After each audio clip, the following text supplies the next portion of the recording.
प्रिय विद्यार्थियों, अपनी पिछली कक्षाओं में हम चर्चा कर रहे थे प्रेमचंद के उपन्यासों में कथानक की वक्रता पर।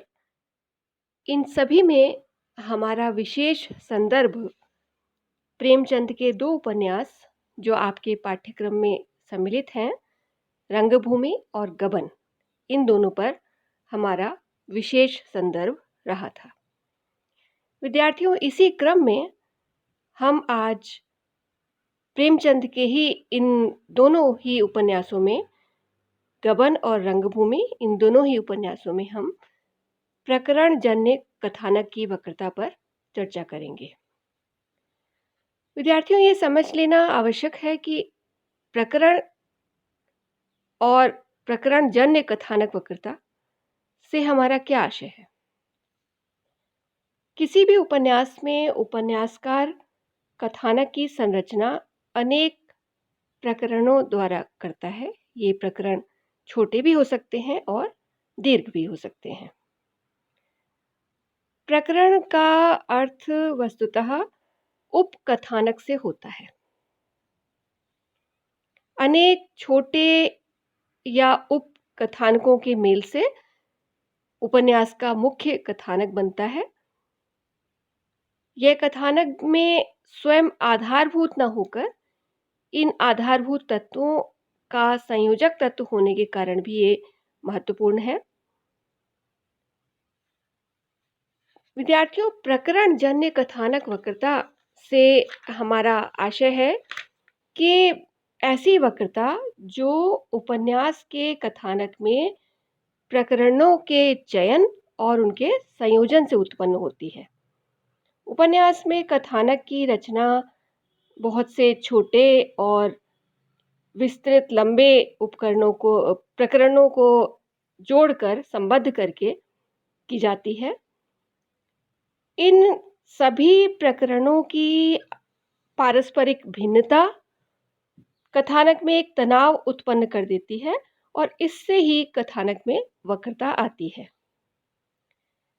प्रेमचंद के उपन्यास, जिसमें पहले हम देखेंगे रंगभूमि को, इसमें सूरदास, जॉन सेवक, राजा भरत सिंह का परिवार, विनय सोफिया संबंधी प्रकरण, ये सभी जो हैं ये कथानक प्रमुख है। ये प्रकरण जो है प्रमुख है कथानक में। पूरा जो कथानक है रंगभूमि का, वह इन सभी प्रकरणों पर आधारित है, केंद्रित है। इसके अलावा जो है इनके इसी उपन्यास में भारतीय ईसाई पूंजीपति के रूप में जॉन सेवक है और ग्रामीण लाचार सूरदास है। इन दोनों से जुड़े हुए ये दोनों जो गद्यात्मक प्रकरण हैं, ये ही पूरे उपन्यास में छाए रहते हैं। प्रमुख रूप से कथानक का विकास यही करते हैं। सूरदास एक ओर तो जॉन सेवक से संघर्ष करता दिखाई देता है, तो दूसरी ओर अपने ही गांव के निवासियों से।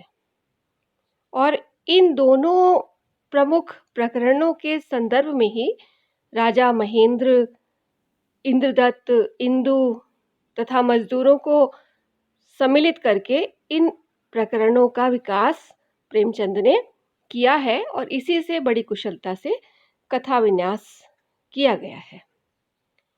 कुंवर भरत सिंह के परिवार, विनय सोफिया, ताहिर अली के पारिवारिक प्रकरण, ये सभी भी कथानक का विकास करते हैं और इन सब का विकास इनका जो विकास है, इन पारिवारिक प्रकरणों का विकास जो है, ये मुख्य प्रकरणों के सहायक प्रकरण के रूप में ही हुआ है। ये सहायक प्रकरण है।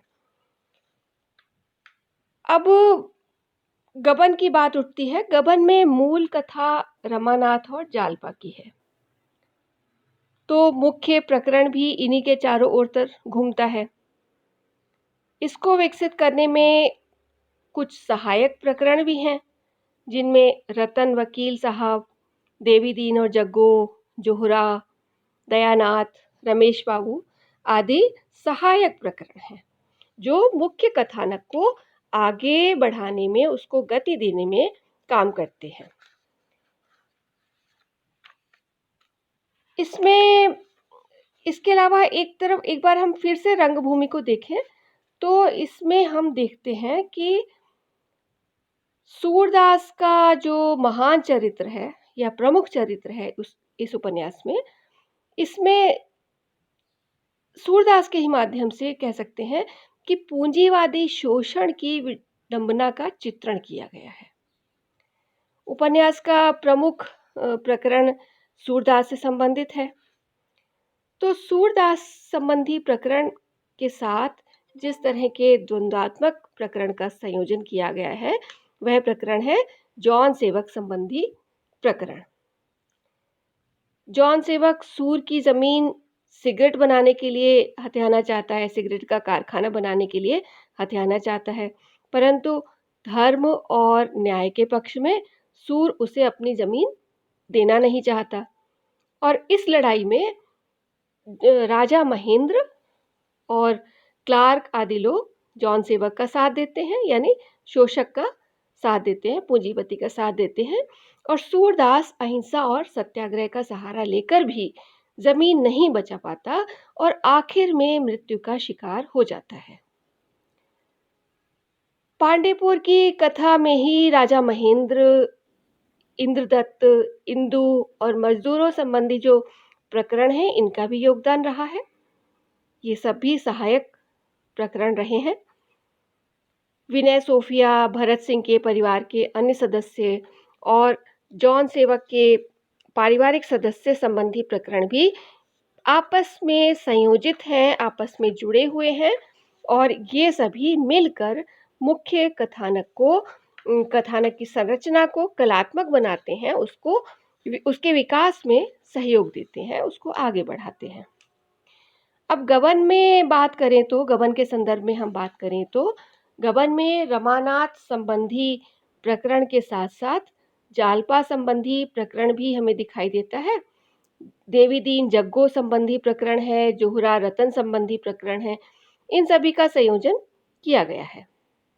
और इन सभी प्रकरणों का संयोजन मध्य वर्गीय जीवन की कुरीतियां, रूढ़ियां, अंधविश्वास और प्रदर्शन की भावना का यथार्थपूर्ण चित्रण करने के लिए ही किया गया है। यहाँ पर देखिए कि लेखक प्रेमचंद हमें संकेत करते हैं कि देवी दीन और जग्गो जैसे व्यक्ति रमानाथ, जालपा, रतन आदि से अधिक सुखी और संतुष्ट ही नहीं है, बल्कि देश प्रेम के लिए अपना सर्वस्व, सब कुछ उत्सर्ग करने के लिए, समर्पित करने के लिए भी नहीं हिचकिचाते हैं।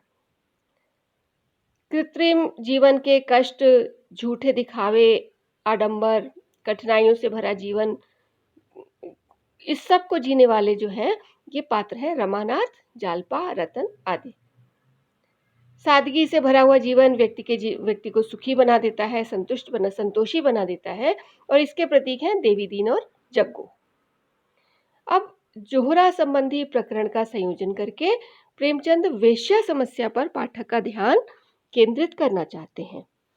रमानाथ और जालपा संबंधी जो प्रकरण है, उसमें स्त्री की स्वतंत्रता, स्त्री की शिक्षा, फैशन की समस्या, राष्ट्र प्रेम और स्वदेशी आंदोलन, इन सभी के अलावा पश्चिमी सभ्यता का समाज पर बढ़ता हुआ प्रभाव, युवकों की बेरोजगारी, परंपरागत रूढ़ियों से युक्त मध्यम वर्गीय जीवन का चित्र, ये सभी भी साथ में आते हैं कथानक में। रतन संबंधी जो प्रकरण आया है, उसका संयोजन संयुक्त परिवार की समस्या, अनमेल विवाह और विधवा विवाह को लेकर किया गया है। अब निम्न मध्यम वर्गीय पात्र जो देवी दीन का प्रकरण आया है, वह उच्च आदर्श का और बलिदान का प्रतीक है। तो हम देखते हैं कि गबन में इन सभी प्रकरणों का संयोजन उपन्यासकार के अभीष्ट की सिद्धि करता है। और प्रेमचंद का अभीष्ट क्या है? पात्रों के चरित्र का उद्घाटन। तो इसी अभीष्ट की, इसी मंतव्य की सिद्धि करता है इन सभी प्रकरणों का गबन में संयोजन। और इसी के बहाने से, इसी के माध्यम से उस समय के समाज की में जो कुरीतियाँ फैली हुई थीं, कुप्रथाएं फैली हुई थीं, इन सब को प्रेमचंद ने अपने इन प्रकरणों को लाकर, इन पात्रों को लाकर, उनके चरित्रों का उद्घाटन करते हुए सभी को उपन्यास में जगह दी है और वे कथानक के विकास में वक्रता ला देते हैं, वक्रता लाने में सहायक होते हैं और उपन्यास का विकास, कथानक का विकास भी करते हुए हमें दिखाई देते हैं। तो इस प्रकार से हमने अपनी सभी इसी संदर्भ की, इसी विषय की सभी पिछली कक्षाओं को ध्यान में रखें और इस कक्षा को ध्यान में रखें तो हम देखते हैं कि हमने इन सभी कक्षाओं में प्रेमचंद के उपन्यासों में जो कथानक की वक्रता लाई गई है उसके बहुत से संदर्भों को जाना है, रंगभूमि और गबन के संदर्भ में, क्योंकि ये हमारे पाठ्यक्रम में सम्मिलित है। तो इसमें, इन उपन्यासों में कथानक की वक्रता किन किन माध्यमों से प्रेमचंद ने उपन्यास में ला दी है, सम्मिलित कर दी है, इस सभी को हमने अपनी इन सारी कक्षाओं में जाना है।